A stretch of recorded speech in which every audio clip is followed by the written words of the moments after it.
Happy New Year, people, and welcome to another episode with Bricks with Tips. You're here with myself, Tayo, co-founder of Bricks with Tips, which is founded with my wife, Antoinette. Now, today, we're going to be talking about the Renters Reform Bill.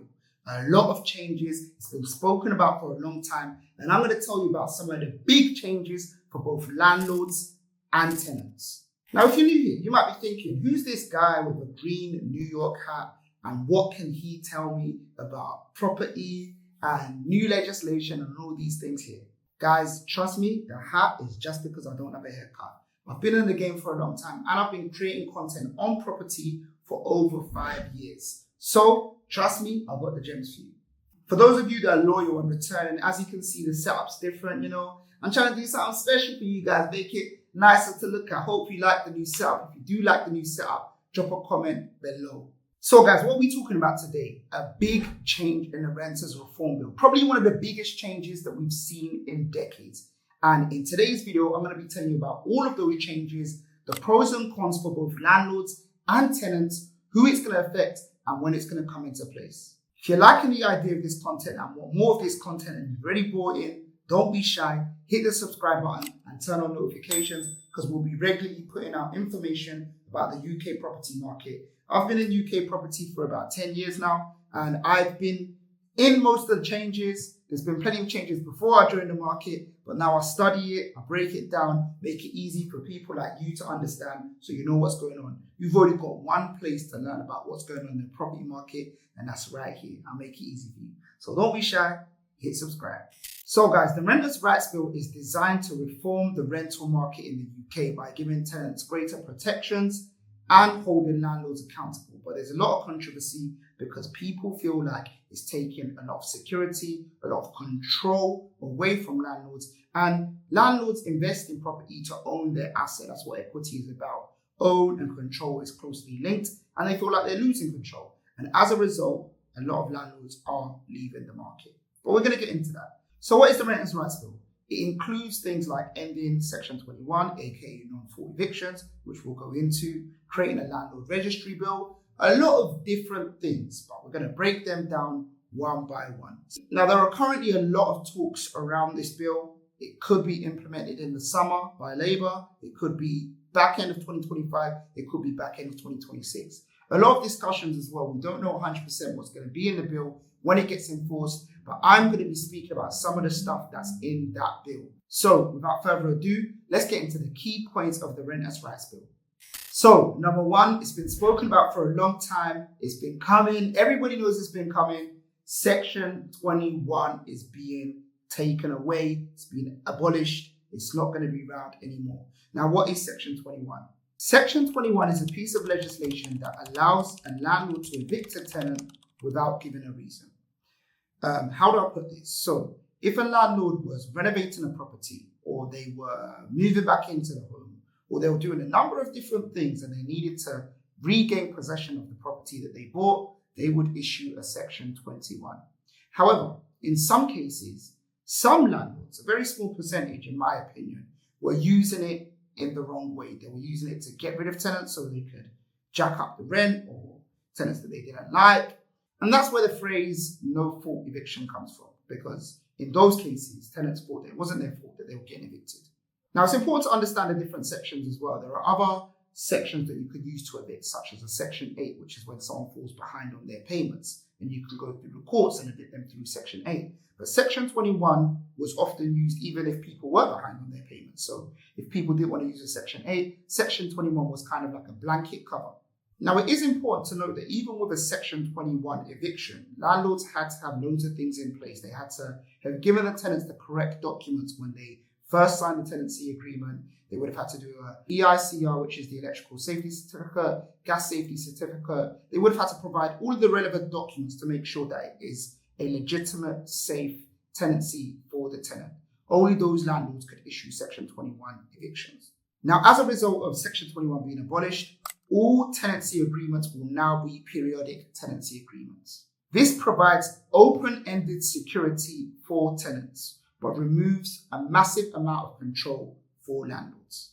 So let's look at some pros and cons. Pros for tenants. There's greater security and protection from unexpected evictions. It will also offer tenants some consistency. So long as they keep on making their payments and are not evicted through a Section 8 or through antisocial behaviour, they're able to settle, have some consistency and plan for the future. The cons for the tenants, which is kind of linked to the cons for the landlords as well, is that with tenants, because so many landlords are not happy about the Renters' Rights Bill, there is a huge amount of landlords that are leaving the private rented sector altogether. As a result, this will reduce supply of private rented accommodation and then, as a result, increase the price of rents. Hopefully that makes sense. Standard economics, right? Supply reduces, demand stays the same or increases, prices will go up. The pros for landlords. In the mix of all of this, there are clearer guidelines for when a landlord can evict, such as antisocial behaviour, such as falling behind on payments. Those rules have become a bit clearer. There are clear terms as well about selling the property as well. A landlord is able to issue a Section 21 or similar when they are selling the property or when they are moving back into a property that used to be their home. So if they're moving back into the property to live in it, they are able to issue something similar, which hasn't been determined just yet, to a Section 21. But the cons for landlords will be evident to anyone who is in the property investment game. There is less flexibility. And there's now going to be an increased reliance on courts for evictions. And if any landlord has dealt with evictions before, you already know that it takes absolute ages, increased pressure. Not even landlords that have dealt with courts. If anybody in the UK has dealt with courts before, you know they are backed up to the rafters. It's going to increase the pressure. And it's just going to be really, really efficient, to be quite honest, for landlords. So that's the first one. On to the next. The next one is the decent home standard.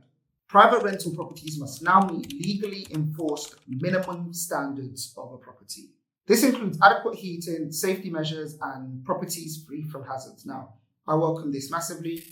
I always say, in life in general, if you do things properly, when legislation gets brought in, you're always good because you were doing it properly in the first place. And when you do things properly, you last the test of time as well. So very quickly, pros for tenants, better standard of living, it's safer, evidently. Potential cons for tenants. It may lead to increased costs as the costs of making sure a property meets these standards may be passed on to a tenant naturally. Now, I don't say naturally to say that it should happen. I just mean naturally. That's kind of how things work. When costs are in one place, quite often it means that prices have to be put up to meet those costs, if that kind of makes sense. Pros for landlords, I guess it means that there's a level playing field now, that everybody's in the same game. People aren't getting away with murder, especially if you're a landlord that was doing something properly. It means that other landlords that weren't doing things properly were inadvertently giving you a bad name. Now there's going to be less of that. Costs for landlords, upgrading your property may cost money, and the fines for not doing it can go up to £40,000. Next up, we got rent increases. Two things are happening here, right? Rent increases are being limited to once per year, and tenants can actually challenge excessive increases if they deem it excessive through a tribunal. On top of that, bidding wars are being banned. So what I mean by bidding wars is that if a property has been listed on the market for 2k, a landlord can't invite tenants in and they have a bidding war and they end up going to the highest bidder at 2.3k basically. That's being banned. Pros for tenants. Protection from unaffordable price hikes and more certainty and transparency when securing a property. Cons, where landlords are aware of bidding wars and they can't get people to pay what they want to pay, they may just start setting the price higher to ensure that they get the best price for their property. Pros for landlords, you could argue that the fact that there is blatantly one rental increase allowed per year and it's been defined, more landlords might take advantage of that because there are a lot of landlords that don't increase for years and years and years. And then what happens is that, let's just say that market rate when they had the property 7 years ago was £500 and they haven't increased in 7 years, which is fine, by the way. But what happens is that when in 7 years' time, like what happened last year, they try and increase it because their mortgage has now gone up. Their mortgage has gone up to 1,200 and they're trying to increase it on a market rate at a time, which might be 1,300. The tenant that's in that property simply cannot pay that. And that's why sometimes, in my opinion, I'm a bit of an advocate for small marginal increases per year, basically. Like your council tax doesn't stay at £2,000 per year for 10 years, then goes to 4K. No, it goes up by about £60, £80 or whatever it does incrementally. So it is a little bit frustrating, but it is manageable at the same time. Sometimes where tenants are on a low rent for so long, and then an increase is made all of a sudden, it's a shock. The marginal ones are better in my opinion. But the cons for landlords is that the rental increases might not keep in pace with the cost of maintenance, cost of mortgage, anything that happens in the market. Next up, Landlord Database. This is going to be a nationwide database where all landlords have to register themselves as well as their properties. This is a database separate from selective licensing though. Selective licensing is actually specific and it targets certain local issues, whereas the national database is just going to be kind of like a national database to gather everyone so they can see where you are, what you're doing, blah, blah, blah. Pros for tenants, easy access to information about landlords. Simple. Cons for tenants, not much really. Pros for landlords, you could argue it can be a way to demonstrate your compliance and the fact that you're in the game and you're doing it properly. Cons for landlords, it's an admin burden and some landlords like privacy, but I think the admin one might kill them more. I mean, if you've got 100 properties and you probably hire someone to list all of these properties on the licensing and so on and so forth. So yeah, a few cons there. Next, we got a recent one, upfront rents. Wow, this one was a big surprise. The bill wants to restrict landlords from asking for upfront rents from tenants, which could discriminate or leave out tenants that didn't have savings to pay some upfront. So what I mean by upfront, I mean like 2 months upfront, 3 months upfront, and so on and so forth. I have to say this one shocked me because sometimes you may get some tenants, especially things like students, international students, for example, that might decide to pay a lump sum. They typically pay for a year. And the reason why agents or landlords typically request a year is quite often than not, they may be there for 2 months, 3 months and disappear. And it's kind of like that period has been blocked out. So a lot of the time, that's why upfront rents are requested. Or if there is a lack of documentation or a lack of proof of income or lack of credit history, sometimes you may request upfront rent to counter that. So that's why I think that upfront rents can work for some people, but here is the pros for landlords and tenants and the cons for landlords and tenants. Let's start with tenants as usual, as we've been doing. The pro, obviously, it reduces the barrier to renting. If you've only got 1 month, you can use that 1 month to rent. Cons, as mentioned before, as a result, landlords may increase screening, so ensure they're doing full credit reference and checks, looking at bank statements, scrutinizing pay slips, getting all of the ID that they require, checking things like their references for all of their previous properties and so on and so forth. Pros for landlords, no real pros for landlords, it's just a change. Something's been taken away, so there's no real pro. Cons for landlords, quite evident, mentioned it before, it reduces the ability to mitigate risk of certain client profiles, or certain renter profiles, should I say. When I say certain renter profiles, I'm just more talking of lack of credit history, lack of residence history, lack of history in the UK, whatever it may be, that upfront typically allows them to mitigate that. When you think about it, like, I mean, on this channel, we talk about mortgages a lot. When you don't have good credit history, it's normal for the bank to ask for 15%, 20% deposit. You're not going to get a 5% deposit if you don't have good credit history, basically. And the final one that we'll do on this video is anti-discrimination measures. So landlords cannot not rent to renters just because they have pets, just because they have children, just because they're on benefits. Landlords aren't allowed to do that anymore, or they won't be allowed to do that anymore. Pros for tenants, which is obviously a good one. It gives equal opportunities to tenants to get a property, to rent a property basically, and get access to housing. Cons, some landlords may raise rents to counteract the perceived risks that come from renting to people with, pets is the main one, to be quite honest with you. Pets can cause significant damage to their homes, and quite often not, landlords see it as, it poses a bigger risk than someone without a pet. Pros for landlords, it's a restriction, so there's no real pro. For a landlord in particular, it's a pro for the rental game, I will say, but it's not a pro for a landlord in particular, shall I say. And a con for a landlord, kind of mentioned before, it can increase the risk of damage to a property or so on and so forth. So we've heard everything, but when does this happen? This is likely to come into play in 2025. And at the time, all existing tenancies will be converted to periodic tenancies. Now, on the Bricks with Tips channel, we're very, very impartial with the information that we give on here, but we also like to tell people about what we're going to do now.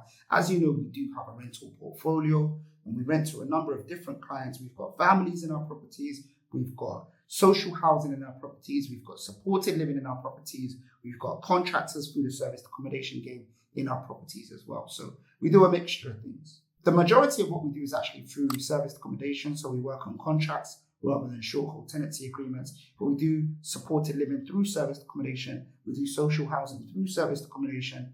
And we do some temporary accommodation via serviced accommodation as well. But if you're a tenant watching this video, I want to know what you think about this reform. Let me know in the comments below. Do you like it? Do you think it's good? Is there elements that you don't like? Do you like it and think that it's going to improve the market? Do you like it and think that it's going to make the market worse? For the landlords, what are you thinking? Are you thinking that I don't like it? For the aspiring landlords, is it making you think that, maybe buy-to-let isn't for me? Are people thinking I'm going to sell up and leave the game? Are people thinking I'm going to change my strategies into different investment strategies within property that isn't going to be impacted by these changes? Let us know in the comments below. Guys, if you enjoyed this video, as usual, make sure you like, share, subscribe, and please drop a comment for us. And yeah, guys, if you're loyal and you're back here once again, make sure that you leave a comment below. Let me know what you think about the new setup, So yeah, let me know. And guys, always remember, if you want to know about what we do for property investment, we've got a free webinar in the comments below. Check it out in the description. Peace.